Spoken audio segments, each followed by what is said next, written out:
Hello अस्सलाम वालेकुम guys, कैसे आप सब ठीक ठाक है। उम्मीद है सब खैर खैरियत से होंगे। यस गाइस, आज मैं अमेज़ोन का जो मॉडल है ड्रॉप शिपिंग उसका लेक्चर नंबर 2 आपसे डिस्कस करने जा रहा हूँ। ठीक है, पिछले लेक्चर में मैंने सिखाया था आपको कि प्रोडक्ट हंट कैसे करेंगे। ठीक है, उसके अलावा काफ़ी बातें डिस्कस आपके साथ की थी। ठीक है, प्रोडक्ट हंट कैसे करेंगे, लो प्राइस चेक, कंपटीशन वगैरह। ठीक है, राइट। अब आपने प्रोडक्ट सेलेक्ट कर लिया, ठीक है, लो प्राइस वाला। ठीक है, प्रोडक्ट लो प्राइस वाला आप जब सेलेक्ट करेंगे, देखना वो अमेज़ोन सोल्ड कर रहा हो। ठीक है, अमेज़ोन सोल्ड कर रहा हो।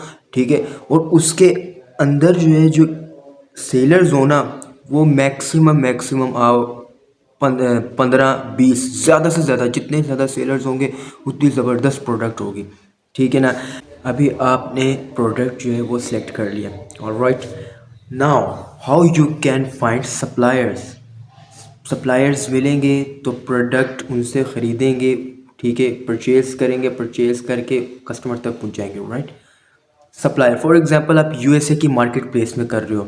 ठीक है, ड्रॉप शिपिंग, जैसे एक दुकान खोलो वैसे एक ड्रॉप शिपिंग आपने यूएसए की मार्केट प्लेस में की। ज़्यादा से ज़्यादा ऑडियंस जो है ना यूएसए की मार्केट प्लेस में, वहीं पे लोग ज़्यादा करते हैं। ठीक है, जहाँ पे ऑडियंस ज़्यादा हो ना, इधर डिमांड हो, वहाँ पे ड्रॉप शिपिंग की जाती है। फिर सप्लायर्स जैसे सैम्स क्लब, ठीक है, उसके बाद ईबे, वॉलमार्ट, इसके अलावा डिफरेंट जो ऑनलाइन जो प्लेटफॉर्म्स है, ठीक है, उधर से आप प्रोडक्ट तो परचेज़ करेंगे।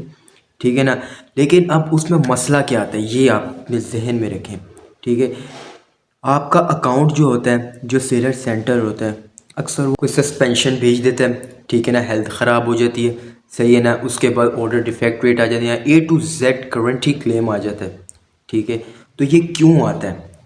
आप सेल कर रहे हो अमेज़ोन पे, सही है, अमेज़ोन पे सेल कर रहे हो। अब आपने जो सप्लायर ढूंढा है जिससे प्रोडक्ट आपने परचेज़ किए, ठीक है, यहाँ पे तो कस्टमर ने आपके सेलर सेंटर के अंदर पे कर दिया है, ऑर्डर जो लगाया हुआ है आपने, ठीक है, उसने ऑर्डर किया है, ठीक है ना, पे किया है उसने।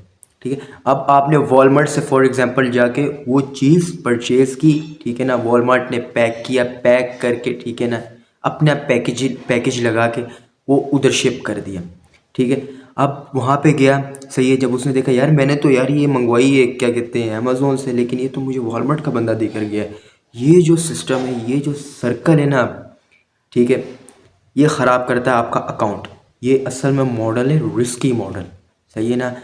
जैसे ही कंफर्म किया जाता है, ठीक है, अमेज़ोन पे कि आपका जो प्रोडक्ट है, ठीक है ना, वो शिप कर दिया गया, प्रोसेस पे है, ठीक है, या जो भी है शिप कर रहे हैं, सही है। फिर जब उनको रिसीव होता है तो अमेज़ोन की तरफ से एक अमेज़ोन ना कस्टमर को एक वो भेजता है, अपॉर्चुनिटी देता है, एक यानी मैसेज शो करवाता है सामने डिस्प्ले पे। ठीक है, A to Z guarantee claim, ठीक है, या फिर रिपोर्ट, या फिर कोई नेगेटिव फीडबैक दे जाता है। ठीक है, वो जब वो उस पर क्लिक करता है, ठीक है, आपके A to Z guarantee claim जो है वो फट जाते हैं, जिस वजह से आपका जो अकाउंट है वो ख़राब हो जाता है। ख़राब हो गया अकाउंट अब, ठीक है ना, पेमेंट जो आपकी उसमें अमेज़ोन के अकाउंट के अंदर, सेलर सेंटर के अंदर, वहीं पे रहेगी। ठीक है, वो ना आपको मिलेगी ना आपको दी जाएगी। अब जब तक आप अपील नहीं करते, ठीक है ना, अपील करें कि मैंने उससे बात कर ली है, ठीक है, कस्टमर से, कस्टमर की वहाँ पे जो होगी, जो मैसेज उसके साथ चैट होगी, ठीक है, उसके स्क्रीनशॉट अटैच करें। ठीक है ना, उसको ईमेल एक सेंड करें परफॉर्मेंस वगैरह में से जाके। ठीक है, ये जब जहाँ पे आपका वो हेल्थ आती है ना अकाउंट की, ठीक है, वो ओपन करो, वहाँ पे नीचे आया होता है, ठीक है, हेल्थ ख़राब हो तो नज़र आया होता है, डीएक्टिवेट, ठीक है, उसे ओपन करो। ठीक है ना, ऊपर अपील, अगर ऑर्डर डिफेक्ट रेट आएगा तो ऑर्डर डिफेक्ट रेट का शो करवाएगा कि कितना आया, 10% आया, 15% आया, 30% आया, ज़्यादा आया। 1% से ज़्यादा हो गया ना अगर ऑर्डर डिफेक्ट रेट, ठीक है, तो आपका जो बहुत मुश्किल होगा कि अपनी पेमेंट बचाएं, अगर तो वो आपकी अपील एक्सेप्ट कर लेते तब तो, ठीक है, अदरवाइज़ नो। फिर आपके जब ये क्लियर होंगे, ठीक है ना, ये जो A to Z guarantee claim, आपका अकाउंट सही होगा, सारी पेमेंट जो है वो चली जाएगी आपके पास से। ठीक है, इसका भी हल ये वाइज अकाउंट एक LLC रजिस्टर करवा लें, ये बेहतर रहता है। क्यों, यूके का एड्रेस ख़रीद के, ठीक है ना, एक अकाउंट बना लें, या फिर जिस मार्केट प्लेस में आप करना चाहते हैं वहाँ का जो वहाँ की LLC जो है वो रजिस्टर करवा लें, उसे अटैच करें अपने जो है सेलर सेंट्रल के साथ तो बिल्कुल इशू नहीं होगा इतना, ठीक है ना। जैसी पेमेंट आएगी वो सीधा आपके उसमें जाएगी, ठीक है, वाइज अकाउंट में, वहाँ से ट्रांसफ़र कन्वर्ट कर लें आप अपना अकाउंट खोल के वाइज अकाउंट, इतना मसला नहीं होता उससे, ठीक है ना। तो ये जो मॉडल है ये रिस्की मॉडल है, सही है ना।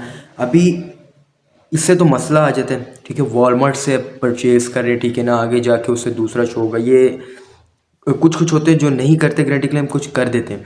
लेकिन आपको, अगर आपने रिस्की नहीं बनना, ठीक है ना, आप चाहते हैं कि आपको कोई मसला मसाइल ना हो, ठीक है, आपका अकाउंट सस्पेंशन क्रिएट ना करे, आपके अकाउंट की हालत ख़राब ना, तो अमेज़ोन टू अमेज़ोन करें, ठीक है। जो प्रोडक्ट अमेज़ोन सेल कर रहे हैं ना, ठीक है ना, वो प्रोडक्ट ओपन करें जो लो प्राइस में, ठीक है, उसके सेलर्स देखें, ठीक है ना। ये लाइन वाइज लगे, ए मिनिमम प्रोडक्ट वो सिलेक्ट करना जिसमें अमेज़ोन एक हो, ठीक है, एक सेल कर रहा हो, सही है ना। सोल्ड बाय अमेज़ोन यानी बाय बॉक्स जिसे कहते हैं।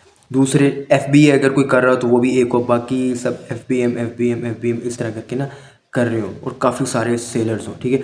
फॉर एग्जांपल अमेज़ोन ने लगाई हुई है $25 की, ठीक है, नीचे लगाई हुई है किसी दूसरे बंदे ने कितनी, $85 की, या समझ ले $50 की लगाई हुई है, दूसरे बंदे ने $50 की लगाई, ये नीचे वाले बंदे ने लगाई हुई है $75 की, ठीक है ना। आप क्या करेंगे, ठीक है, आप अब इनमें से सिलेक्ट करेंगे कि मैं किसका कंपेटिटर्स बन सकता हूँ, ठीक है ना। अगर तो आपने अकाउंट न्यू बनाया है, ठीक है, और दूसरे नंबर वाला जो 25 जिसकी $25 की जो बेच रहा है, ठीक है, उसकी अगर रेटिंग अकाउंट की कोई मैक्सिमम मतलब 1000 से ऊपर है, ठीक है ना, तो आप बिल्कुल नहीं सेल कर सकते, आप उसके कंपेटिटर बन नहीं सकते।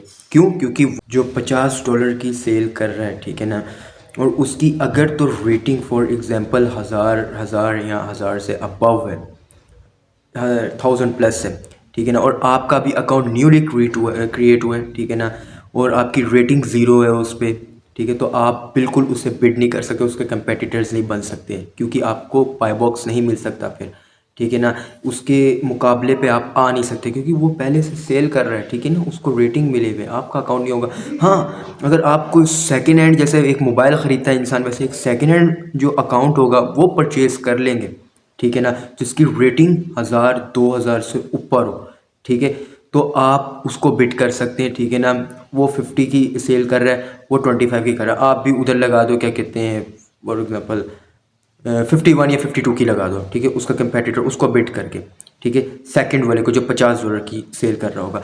अब आपने क्या करना है, अमेज़ोन टू अमेज़ोन सेल करना है, ठीक है ना। अब अमेज़ोन कितने की सेल कर रहा था, ठीक है, उधर सोल्ड बाय अमेज़ोन हो रहा होगा, ठीक है, लिखा होगा नीचे इस तरह टाइटल करके ना, छोटा सा नीचे से नीचे दिया होगा उन्होंने।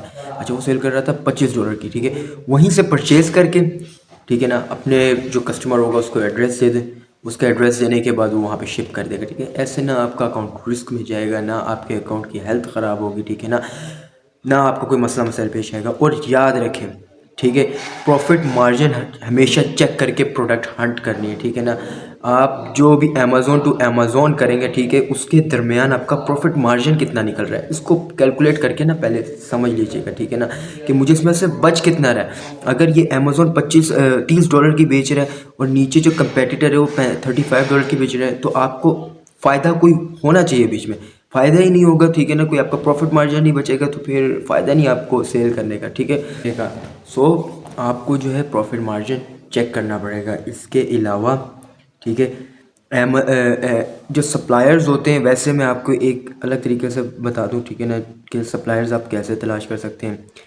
ईबे टू अमेज़ोन किया जाता है, ठीक है ना, वॉलमार्ट टू अमेज़ोन किया जाता है, ठीक है, सैम्स क्लब टू अमेज़ोन किया जाता है, ठीक है। ये है यूएसए का मैं बता रहा हूँ, ठीक है ना। यूएसए में ज़्यादा से ज़्यादा जो होती है ना वो ड्रॉप शिपिंग यूएसए में क्योंकि की जाती है, क्यों की जाती है, क्योंकि वहाँ की जो ऑडियंस है वो बहुत ज़्यादा है, ठीक है। तो आपको जो होगा यहाँ से आपको सेलेक्ट करना पड़ेगा, ठीक है, कोई प्रोडक्ट। ये याद रखना, लिस्ट करने से पहले अपना प्रोडक्ट एक बार ढूंढ लेना कि आपको कौन सा सप्लायर दे रहा है, ठीक है ना। लिस्ट करने से आइए ना, लिस्ट कर दें, ठीक है, वहाँ पे प्रोडक्ट ढूंढते रह जाए, प्रोडक्ट नहीं मिली, वो ऑर्डर आ गया, आपको काम ख़राब हो गया, अकाउंट हेल्थ की, ठीक है ना। और गाइस, ठीक है, अमेज़ोन टू अमेज़ोन मैंने इसीलिए बताया क्योंकि वो अकाउंट हेल्थ उससे ख़राब नहीं होती, ये आप कर सकते हैं, ठीक है ना। बाकी ये सप्लायर्स का मैंने बताया, यहाँ से आप अपने सप्लायर्स इजीली ढूंढ सकते हैं, ठीक है, इतना इशू नहीं। कोई चाइनीज़ सप्लायर्स मिल जाते हैं, ठीक है ना, या फिर अमेरिकन सप्लायर्स मिल जाते हैं, कुछ कुछ यानी मुख्तलिफ सप्लायर्स आपको फ़िलिपीन में मिल जाते हैं, ठीक है। तो इस तरह आप अपनी जो सप्लायर्स है वो तलाश कर सकते हैं, ठीक है ना। सो गाइस, उम्मीद है आपको इस वीडियो की समझ लगी होगी। अगर फिर भी नहीं लगी समझ तो आप मुझे कमेंट में मैसेज करके ज़रूर बताइए, मैं आपको इंशाल्लाह दोबारा समझाना पड़ा तो दोबारा समझाऊँगा, ठीक है गाइस। तो मिलते हैं इंशाल्लाह नेक्स्ट वीडियो में। दुआ में याद रखिएगा। फ़ी ईमान अल्लाह, शब बख़ैर, सलाम अलैकुम।